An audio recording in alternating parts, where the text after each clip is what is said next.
Hi Cancer, it's me, Dadhichi again here for your monthly focus. You know, I prepare these charts and I often don't want to look too much at them until I'm actually here with the camera rolling, and that gives me a bit of inspiration, because then I can just rely on what's coming through at this particular time. Cancer, right now the moon is in that sign of Capricorn.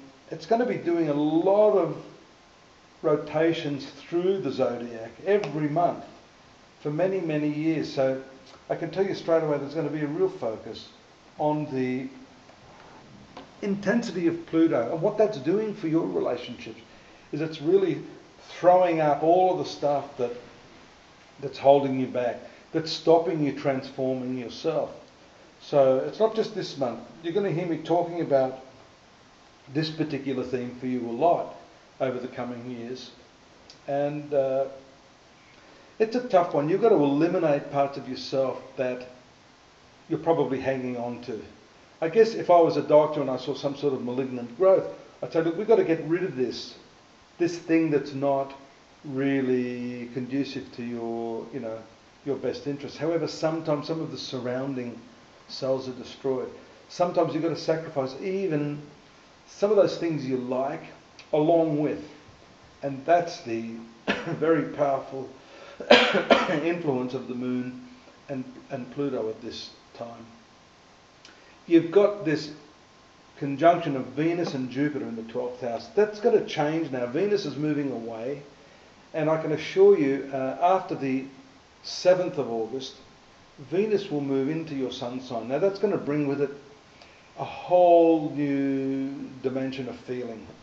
If you've been really weighed down by all this other stuff, this is going to make you feel, hey, you know, I can still have those problems, but I can sort of branch out and explore some of the other social areas in my life. That will happen around the 7th, and that will continue for the next month or so.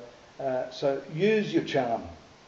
Use your ability to woo others, to persuade others, because when the Venus transit makes contact with your sun, and for Cancers born on different dates of the Cancer star sign, obviously this is going to affect individuals on different dates.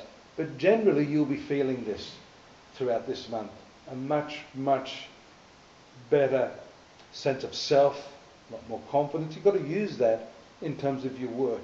Now, as far as your work is concerned, we've been talking about the exciting Uranus there that gives a bit of instability, but certainly a sense that you're being kept on your toes, and you're probably liking that.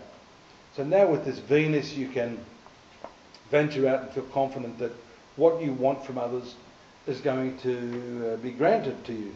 So don't waste that opportunity this month. Let's look here at the strong new moon this month in the zone of finances for you. This again, I normally just flow with this, so I've just talked about your work, right? This changeable influence of Uranus there, transforming yourself in this aspect of your life.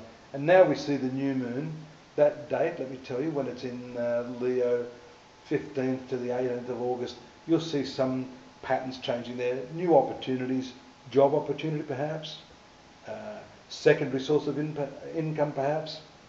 Well, if you're not that way inclined to take big risks, that could simply be money that you hadn't planned on. Maybe the paymaster had overlooked some of the overtime. In any case, this is a good month for new sources of income, even if they're only temporary. So look at that. See how you can diversify your stream of income and improve your financial security in the next few months. That's a perfectly good aspect for that. I know what you're thinking. Is he going to talk about my relationships? Well, I've talked a little bit about that, but let's take a look here also at how Mars right now, with this combined influence of Saturn, is at the right angle to your marriage sector.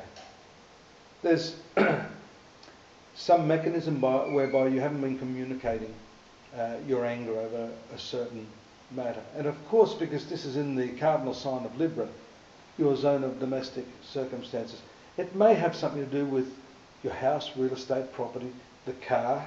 These are larger assets that I see here. Maybe there's a disagreement about how much to spend on something. One of you may want to buy some furniture, the other one may not want to. So it's a month of compromise there. Otherwise, there could be flare-ups, tempers could be lost, and you could be in for some head-on confrontations. Timing of that, I mentioned already, when the moon comes to Libra around the 20th, gives good opportunities to clarify your position, but you mustn't lose your cool at that time, because you'll be very, very impulsive with that Moon-Mars energy. The Scorpio, Sagittarius and Capricorn transits occur 22nd, 24th, 26th of the month. The Scorpio influence there is a romantic influence. That's usually very, very nice. That gives you a couple of days there where you want to explore possibilities. That could come through some of your working relationships, by the way, because there's a nice triangular aspect there to Mercury and the Sun. So look forward to that. Aquarius, Pisces. Pisces is your good sign. Aquarius is not so great. That gives you some maybe slight off colour day or two. You could just be feeling a bit under the weather. Just rest if that's the case. Things will pick up on the last couple of days of the month with your ruling planet, the moon, moving through the upper part of the horoscope in the sign of Pisces. I'll see you at my website, astrology.com.au. Look forward to you coming next month again. Bye-bye.